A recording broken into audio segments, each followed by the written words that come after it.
CSR tlet ittri għal kunċett wieħed, Corporate Social Responsibility, li tfisser li kumpanija ma taħdimx biss biex tagħmel il-flus, iżda tikkontribwixxi wkoll lis-soċjetà illi fiha topera.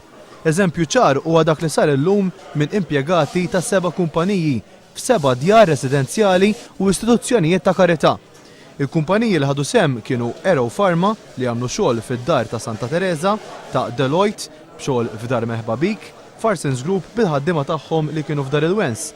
L-impjegati tal-HSBC ħadmu f'dar San Giuseppe, dawk tal-MSV Life fiċ-ċentru tal-Caritas ta' San Blas u dawk ta' Thomas Group b'xogħol f'Monte Carmeli. Il-medja kienet mistiedna segwi dak li kien għaddej propju fl-Isptar Monte Carmeli. L-Arċisqof Paul Cremona spjega li meta wieħed jagħti jikseb lura sodisfazzjon li ma tista' ġibu minn imkien ħlif mill-karità.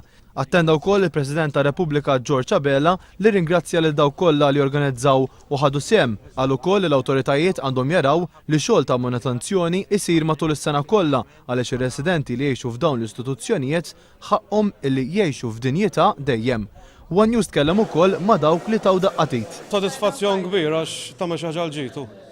U l-ewwel darba li ġejtu għal din l-attività? L-ewwel darba. Jien l-ewwel esperjenza tiegħi u esperjenza sabiħa. How was the organization? Everyone picked up a brush and painted.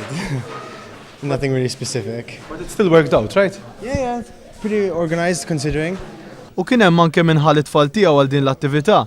First we did some gardening and then after the painting we were rubbing the bars and then I went to go paint on the fountain.